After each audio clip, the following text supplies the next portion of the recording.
오늘 여러분들과 함께 그는 물가에 심은 나무와 같아서 이런 제목으로 은혜를 나누려고 합니다. 2025년 우리 교회 신앙의 표어는 그는 물가에 심은 나무와 같아서입니다. 여러분, 나무에게 물가는 어떤 곳일까요? 생명의 근원지라고 말할 수 있습니다. 나무가 영양분을 공급받고 생명의 활력을 얻을 수 있는 것이 바로 물가입니다. 본문에도 물가에 심은 나무는 결실이 그치지 않고 형통하게 된다고 말씀합니다. 2025년도 이런 은혜가 우리 가운데 있기를 원합니다. 우리에게 주어진 모든 시간들이 다 중요하지만 특별히 새해는 더더욱 중요합니다. 우리 교회와 성도님들 가정과 행하는 일들마다 물가에 심은 나무와 같이 형통하고 결실이 그치지 않는 그런 복된 해가 될 수 있기를 간절히 소망합니다. 예레미야는 BC 600년을 전후해서 활동했던 선지자입니다.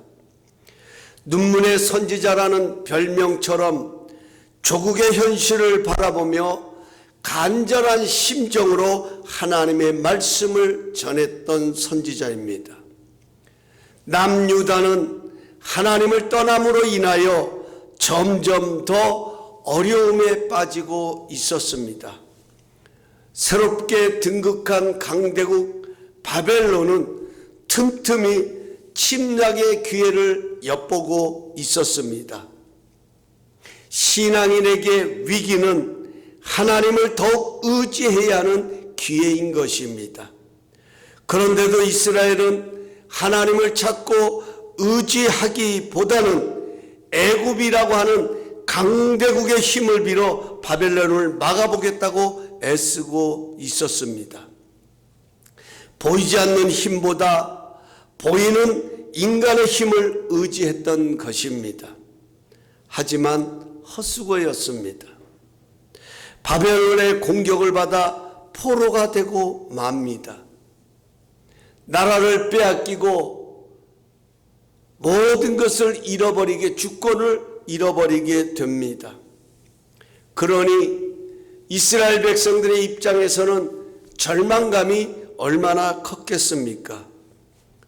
수고를 했음에서도, 애쓰고 노력했음에도 엉뚱한 결과가 날 때 정말 힘들다고 표현합니다. 예레미야는 이런 허탈감에 빠져있는 이스라엘 백성들에게 어떻게 해야 하는지 간절한 마음으로 외치고 있습니다. 이런 면에서 예레미야서는 우리 인생의 어려움을 만나면 무엇이 가장 중요한지를 교훈하는 말씀이기도 합니다. 새해가 되었다고 해서 모든 상황까지 새롭게 바뀐 것은 아닙니다. 여전히 어렵고 힘든 상황 속에 한 해를 시작합니다. 여전히 극복하고 넘어서야 하는 난공불락들이 우리 앞에 놓여 있습니다. 예레미야는 어떻게 이 어려움을 극복하고 승리할 수 있는지를 교훈하고 있는 것입니다. 어떻게 하는 것이 최선인지를 우리에게 들려주기 위해서, 우리에게 깨닫게 하기 위해서 두 종류의 나무를 비유로 들고 있습니다. 먼저 제가 6절을 봉독합니다.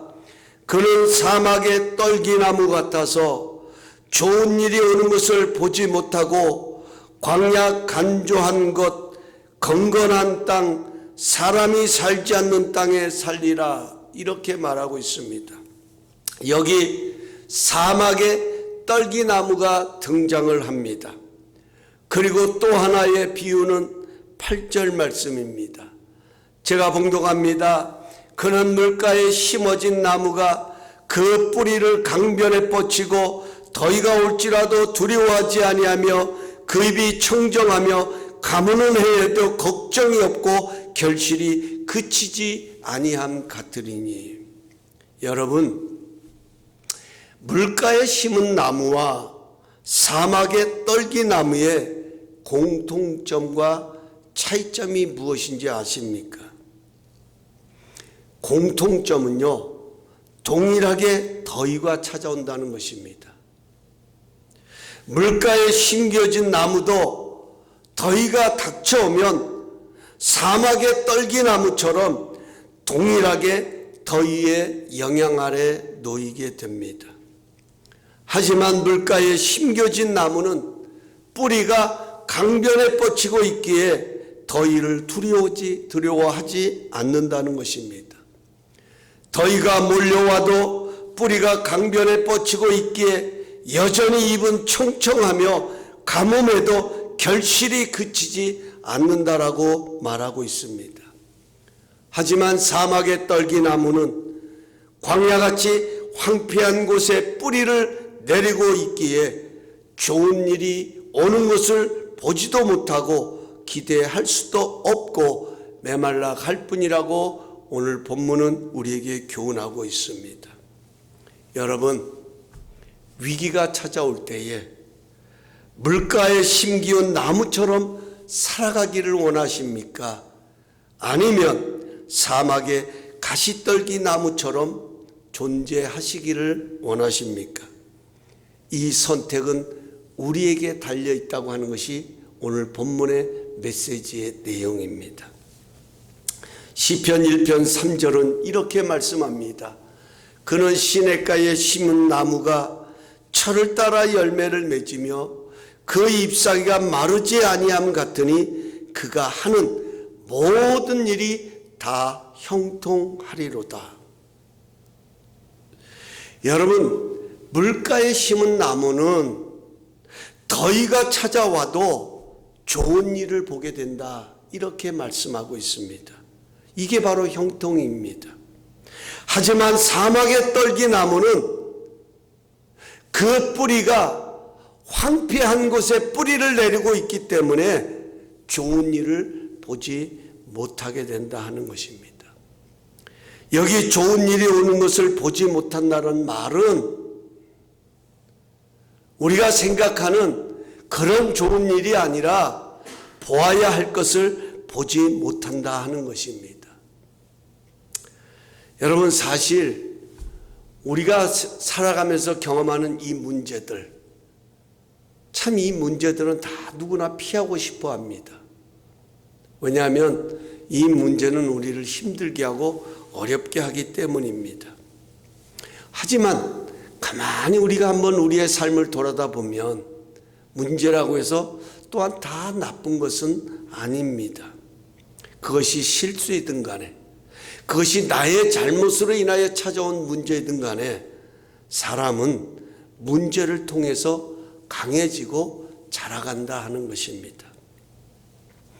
그 문제를 통해서 잘못됨을 깨닫고 또 그 문제를 통해서 돌이키게 해서 그 사람을 철들게 한다 하는 겁니다.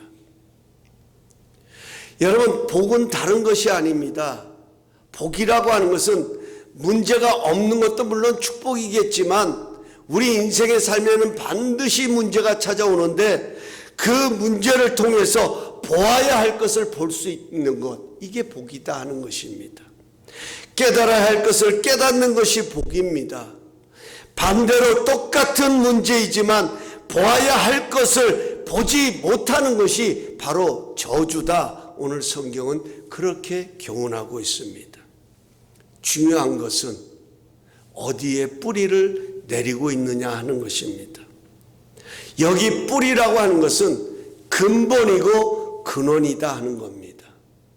내 인생의 근원을 어디에 두고 있느냐, 내 인생의 근본을 어디에 두고 있느냐에 따라서 좋은 일을 경험할 수도 있고 좋은 일을 보지 못하는 그런 불행한 일이 될 수도 있다는 것입니다. 사막의 떨기나무는 사람을 믿으며 육신으로 그의 힘을 삼고 있습니다. 이것이 바로 남유다의 멸망의 원인이었다 하는 것입니다. 5절 말씀을 제가 다시 한번 봉독합니다.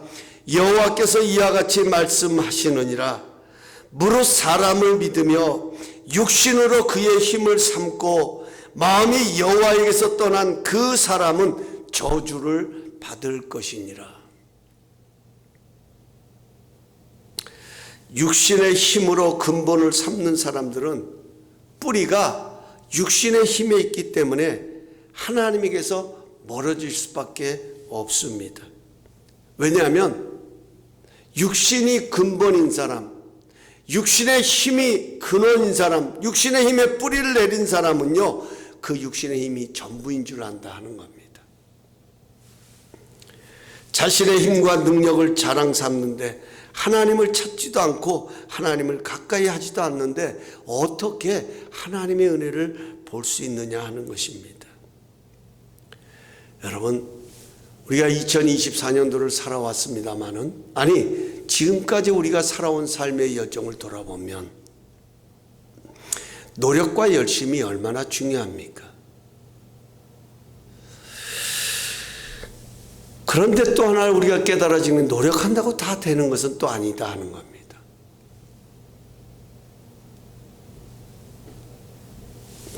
내가 열심히 살아야 하는 것 중요하지만 열심히 산다고 다 잘 되는 것도 아닙니다. 열심히 살았는데도 낙담할 때가 있다 하는 거예요. 내 모든 사랑을 쏟고 내 마음을 주었는데 때로는 그것이 나에게 상처로, 아픔으로 돌아올 때도 있다 하는 것입니다. 그래서 시편 기자가 아주 유명한, 너무나도 소중한 말씀을 하잖아요. 여호와께서 세우지 아니하시면 세우는 자의 수고가 헛되고, 여호와께서 성을 지키지 않으시면 파수꾼의 경성함이 다 허사가 된다, 물거품이 될 수 있다. 그러니까 결론은 하나님의 손에 있다는 겁니다. 하나님의 은혜 안에 있다는 것입니다. 여러분, 우리에게 상황 중요합니다. 하지만 더 중요한 것은 그 상황 가운데 함께 하시는 은혜를 경험하는 것입니다. 왜냐하면 우리를 살리는 것은 하나님의 은혜이기 때문입니다.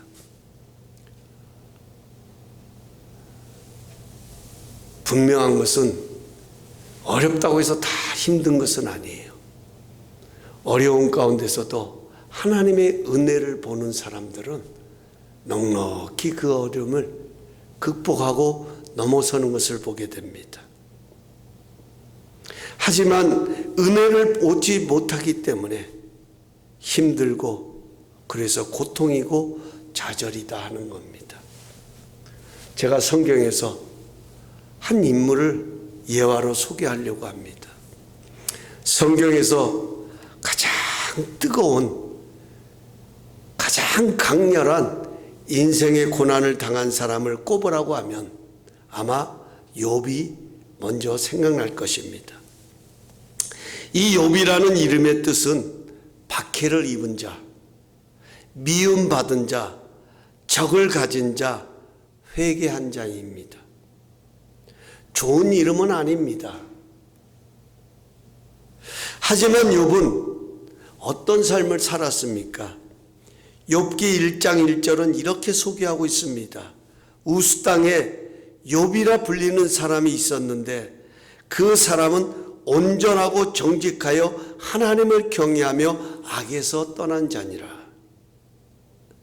욥은 자신의 이름에 걸맞지 않게 그의 삶은 온전하고 정직하여 하나님을 경외하여 악에서 떠난 자였다, 이렇게 소개하고 있습니다. 흠잡을 데가 없는 사람입니다. 그런데 이런 욥에게 큰 고난이 찾아옵니다. 자신의 목숨만 남겨두고 모든 것을 다 잃어버립니다. 건강까지도 잃어버립니다. 하나님께서 사탄에게 욥을 넘겨주심으로 겨우 목숨만 남겨두고 다 빼앗아 가버립니다. 얼마나 어이없는 일입니까? 육신의 눈을 가지고 본다면 정말 황당한 일입니다. 정말 욥과 같이 하나님을 경외하고 하나님을 섬기는 이런 사람이라면 그가 어려움 당할 때면 다른 것은 몰라도 평안함은 주셔야 합니다. 그런데 그에게 고통만 남겨주셨습니다. 정말 이해할 수 없는 하나님이십니다. 여러분 꼭 기억해야 합니다.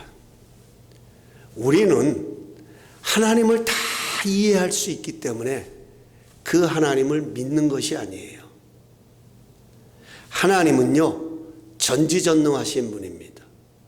여기 전지전능하다는 말은 우리가 이해할 수 없는 분이라는 뜻이에요. 우리는 그분의 생각, 그분의 계획, 그분의 하시는 일, 그분은 우리의 모든 것을 초월해 역사하시는 분이기 때문에 우리는 그분을 다 알 수가 없습니다. 우리가 그분을 알 수 있을 때는 언제냐? 그분이 깨닫게 하실 때예요. 그분이 하나님은 이런 분이라고 우리에게 보여주실 때에, 나는 너희에게 이런 하나님이라고 나타내실 때에 비로소 우리는 그 하나님이 어떤 분인지를 한 부분을 깨닫게 된다는 것이에요.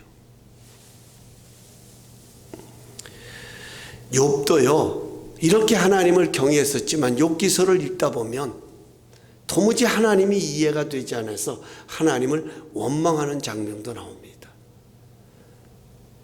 자신을 왜 이 세상에 낳게 하셨는지, 왜 여기에 두셨는지 차라리 거두어 가달라고 하나님 앞에 호소하기도 합니다.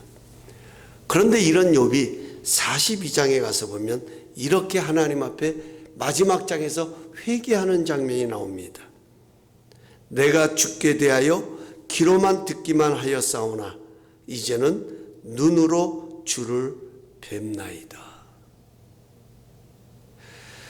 귀로만 들었던 하나님이라는 것은 내 한계 속에, 내 생각 속에 머물고 계셨던 하나님, 그저 내가 들었고 내가 연구하고 내가 공부했던 그 정도에 머물렀던 하나님, 그 하나님을 이제는 눈으로 직접 뵙는다 하는 것입니다.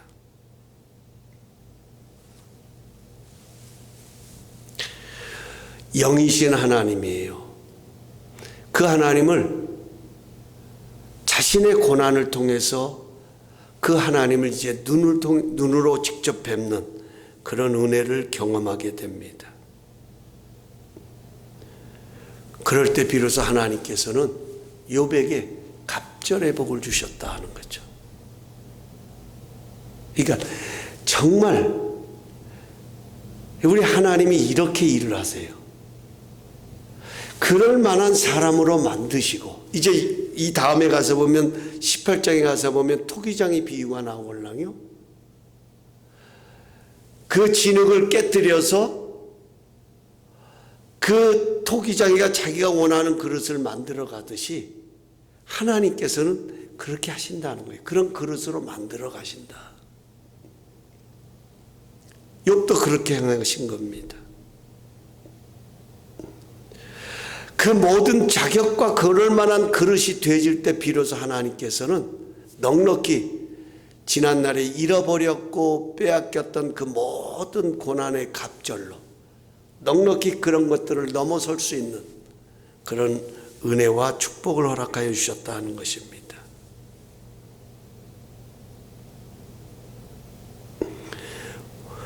이런 욥을 통해서 우리는 생각해 볼 뭐가 복인가 하는 겁니다. 물가에 심겨진 나무처럼이라고 우리가 표를 정했는데 뭐가 물가에 심겨진 나무일까 하는 것입니다. 그것은 귀로만 듣던 하나님을 눈으로 뵙는 거예요. 직접 깨닫는 겁니다. 더위가 오고 가뭄이 오지만 은혜의 샘물에 심겨지면 어떻게 됩니까? 그 은혜를 빨아들이게 되는 것입니다. 내 삶에 하나님의 은혜를 흡수하게 된다 하는 것입니다. 그 은혜의 영양분을 공급받고 생명력을 얻게 된다는 것입니다. 이것이 바로 축복입니다. 하지만 자신의 힘만 의지하고 하나님을 멀리하는 사막의 떨기나무는 이렇게 좋은 것을 볼 수가 없다는 것입니다. 여러분, 저주라고 하는 것은 다른 것이 아닙니다. 나를 구원하신 생명의 빛이 지금 나를 비추고 있는데도 그 빛을 떠나서 어둠 가운데 다니고 있다면 그것이야말로 저주 중에 저주고 불행이다 하는 것입니다. 생명의 물줄기가 흐르고 있는데도 자꾸만 엉뚱한 곳에서 생명을 찾는 것입니다. 이것이 바로 이스라엘 백성들의 모습이고 이스라엘 백성들이 멸망하게 된 원인이었다는 것입니다. 전기를 공급받을 수 있는 발전소가 바로 내 앞에 있는데 자꾸만 자력으로 전기를 만들어 보겠다고 자신의 힘을 가지고 발전기를 돌리려고 애쓰는 모습과 똑같다 하는 것입니다. 여기 사람을 믿는다는 것은 인본주의적인 인생을 뜻하는 것입니다. 하나님을 의지하지 않고 끝까지 자신의 힘만 의지하고 인본주의가 강한 사람입니다. 이런 인생은 사막의 떨기나무 같아서 좋은 일을 보지 못하고 항상 메마른 삶을 살아갈 수밖에 없다는 것입니다. 사랑하는 성도 여러분, 예레미야가 우리에게 들려주시고자 하는 교훈은 무엇입니까? 인생 만사는 하나님과 영적인 관계에 있다는 것입니다. 오늘 이걸 우리에게 들려주고 있는 거예요. 하나님과 영적인 관계에 있다. 하나님과 어떤 관계를 갖고 있느냐에 따라 더위가 와도 두렵지 않는 것입니다. 하나님과의 관계가 좋으면 무엇보다도 우리의 영혼이 잘 될 수밖에 없습니다. 왜냐하면 은혜의 샘물에 뿌리를 내리고 있기 때문입니다. 영혼이 잘 되면 범사가 잘 됩니다. 만사 형통을 원한다면 먼저 우리는 만사가 영통해야 된다 하는 거예요. 하나님과 소통을 해야 된다 하는 것입니다. 먼저 하나님을 의지하고 의뢰해야 합니다. 물가에 심기어졌다는 것은 하나님과 연합적인 관계를 맺고 있다는 뜻을 담고 있습니다. 이것을 설명하는 것이 바로 요한복음 15장의 내용입니다. 요한복음 15장을 보면 우리 예수님께서 하나님은 농부시고 예수님은 포도나무이시고 우리는 가지라고 하나님과 예수님과 우리의 관계를 비유로 설명해 주고 계십니다. 중요한 것은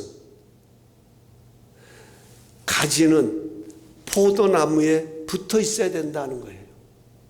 예수님께서 말씀하신 그 포도나무의 비유를 말씀하신 가장 중요한 핵심이 뭐냐면 너희는 나를 떠나서는 아무것도 할 수 없다. 바꿔서 말하면 가지는 나무에 접붙여 있어야 된다 하는 겁니다. 잘났든 못났든 가지는 나무에 붙어 있어야 합니다.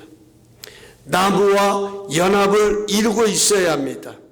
나무를 의지하고 있어야 합니다. 가지는 오로지 나무에게 소망을 두고 있다 하는 겁니다. 이것이 바로 가지는 나무를 떠나서 아무것도 할 수 없다고 하는 그 말씀의 의미입니다. 그래서 시편 146편 5절은 이렇게 말합니다. 야곱의 하나님을 자기의 도움으로 삼으며 여호와 자기 하나님에게 자기의 소망을 두는 자는 복이 있도다. 자, 그러면 어떻게 하나님께 소망을 두며 하나님과 연합의 관계를 맺고 영적 교제를 유지할 수 있는지 딱 두 가지만 말씀드리겠습니다. 첫 번째로 우리는 하나님의 말씀으로 하나님과 연합되어야 합니다. 아까도 봉독했죠. 시편 1편 2절에 3절 복 있는 사람은 오직 여호와의 율법을 즐거워하여 그 율법을 주야로 묵상하는도다. 그는 시냇가에 심은 나무가 철을 따라 열매를 맺으며 그 잎사귀가 마르지 아니함 같으니 그가 하는 모든 일이 다 형통하리이다. 여기 묵상한다는 말은 히브리어로 읊조리다, 암송한다 이런 뜻을 담고 있습니다. 항상 우리가 하나님과 연합하기 위해서는, 우리가 시냇가에 심은 나무가 되기 위해서는 하나님의 말씀을 우리의 마음에 새기고 그 말씀을 늘 우리가 읊조리고 묵상하고 또 우리가 생각해야 된다 하는 것입니다. 여기서 우리가 왜 말씀을 묵상하는 것이 복 있는 사람이라고 성경은 말씀하고 있을까요?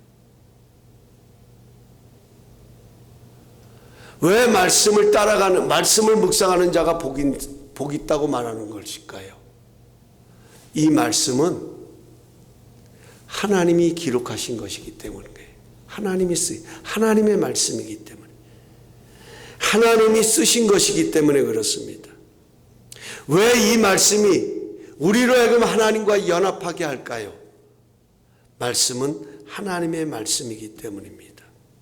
그래서 우리는 이 말씀을 가까이 하면 말씀이 나를 이끄는 것을 많이 깨닫게 됩니다. 이게 바로 좋은 일을 보는 거예요. 우리가 말씀을 묵상하고 그 말씀을 가까이 하고 말씀을 거하다 보면요, 그 말씀이 나를 이끌어가요. 그 말씀이 어렵고 힘들지만 그 말씀이 나를 위로해 주실 때가 있고, 그 말씀이 나에게 힘이 될 때가 있고, 그 말씀이 내 안에 평안함으로 자리 잡을 때가 있고, 그 말씀이 내 안에 담대함으로 믿음으로 자리할 때가 있다 하는 겁니다. 이게 바로 물가에 심겨진 나무가 되는 비결이다 하는 거죠. 우리는 말씀으로 하나님과 연합할 수 있다 하는 것입니다. 말씀으로 나갈 때에, 다시 말씀드리면 이 말씀이 내 안에 거할 때에 나를 평탄케 하고 형통케 하는 것입니다. 이 말씀 안에 있는 그 말씀의 은혜가 내 안에 흘러 들어옴으로 인하여서 우리는 시냇가에 심겨진 나무처럼 더위가 와도 두렵지 않고 가뭄이 와도 걱정이 없는 삶을 살아갈 수 있다는 것입니다. 두 번째로, 기도로 하나님과 연합해야 합니다. 기도는 하나님께 나가는 통로입니다. 여러분, 우리의 기도가 위대한 것은 그 기도 속에는 우리의 마음이 담겨 있습니다. 우리의 소망이 담겨 있습니다. 우리의 믿음이 담겨 있습니다. 그래서 하나님은 우리의 기도를 소중히 여기시는 겁니다. 가장 좋은 연합이 무엇일까요? 마음과 마음이 소통하는 것 아니겠습니까? 마음과 마음이 하나가 되는 것, 이것이 가장 바람직한 연합일 것입니다. 같은 마음을 품는 것입니다. 우리가 기도할 때에 우리의 마음과 생각을 주님께서 평강으로 지켜주신다는 것이 바로 이거예요.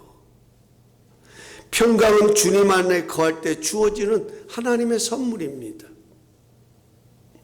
너희가 아무것도 염려하지 말고 기도와 간구로 감사함으로 하나님께 너희 구할 것을 아뢰라고 말합니다. 그리하면 모든 지각에 뛰어난 하나님의 평강이 너희 생각과 마음을 지켜주실 것이다. 기도로 우리는 주님 안에 연합하고 기도로 주님과 함께 할 때 거기서 주님이 주시는 평강이 우리를 붙들어 주신다 하는 것입니다. 우리는 연약한 존재입니다. 기도하지 않고 승리할 수가 없는 것입니다. 오직 기도함으로 하나님의 능력 가운데 승리할 수 있다 하는 것입니다.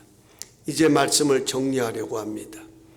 우리가 새해를 맞이할 때마다 금년은 작년보다 더 좋을 것이라는 이야기를 아마 한 번도 들어본 적이 없을 것입니다. 세상에서 흘러들어오는 세상의 소식들, 경제나 그 어떤 것으로 놓고 볼 때에 바람은 있지만, 기대는 있지만, 그러나 들려오는 소식은 금년이 작년보다는 훨씬 좋을 것입니다 라는 소식은 없어요. 가면 갈수록 세상은 험난하고 더 힘들어진다는 것입니다. 하지만 필요한 것은 하나님의 은혜입니다. 지금까지도 은혜로 살아왔지만 더 큰 은혜가 필요합니다. 새롭게 부으시는 하나님의 은혜가 필요합니다. 지금 도널드 트럼프 대통령 취임을 앞두고 세계가 지금 비상이 걸렸습니다. 가면 갈수록 더 힘들고 어려운 세상은 분명합니다. 우리는 물가에 심은 나무처럼 은혜의 강가에 뿌리를 내려야 합니다. 동물학자 제인 구달이 쓴 독수리와 굴뚝새라는 우화가 있습니다. 어느 날 새들이 누가 제일 높이 날 수 있나 시합을 했습니다. 당연히 하늘의 왕자라고 하는 힘센 독수리가 유유히 하늘 높이 날아 올라갔습니다. 모든 새들을 제치고 올라갔는데 그 순간 독수리 깃털 속에 숨어있던 작은 굴뚝새 한 마리가 튀어나와 올라갑니다. 결국 그 작은 굴뚝새가 승리했다는 이야기입니다. 우리 그리스도인들은 하나님의 깃털에 올라탄 굴뚝새와 같습니다. 오직 여호와를 앙망하는 자에게는 새 힘을 주시니 독수리가 날개치며 높이 올라갈 것이라고 하신 하나님의 말씀처럼 우리는 우리의 힘으로 세상을 이기는 것이 아니라 하나님을 힘입을 때에 세상을 이길 수 있습니다. 그러므로 우리는 세상의 승리보다 신앙의 승리를 추구하는 이런 자세를 가져야 합니다. 내 능력보다 하나님의 능력을 의지하기에 힘써야 합니다. 하나님과 연합하기에 힘써야 하는 것입니다. 우리 하나님은 새 일을 행하시는 분입니다. 어려운 가운데서도 광야의 길을 내시고 사막의 강을 내십니다. 우리가 말씀과 기도로 살기만 한다고 해서 고난이 전혀 없는 것은 아닙니다. 이 세상에 사는 동안 고난은 있기 마련입니다. 그러나 염려하지 않습니다. 왜냐하면 하나님이 승리를 보장하고 있기 때문입니다. 그는 물가에 심어진 나무처럼 해도 걱정이 없고 결실이 그치지 아니할 것입니다. 우리는 우리를 사랑하시는 이로 말미암아 넉넉히 이길 것입니다. 아무쪼록 우리를 이기게 하시는 이 하나님과 영적 관계부터 선명하게 하는, 그래서 사막의 떨기나무가 아니라 물가에 심기어진 나무처럼 하나님의 은혜 가운데 승리하는 그런 복된 한 해가 될 수 있기를 예수님의 이름으로 축원합니다. 우리 다 함께 그 자리에 일어나셔서 너는 담장 너머로 뻗은 나무, 우리 찬양 드리고 주신 말씀 붙들고 합심하여 통성으로 기도하는 시간 갖겠습니다.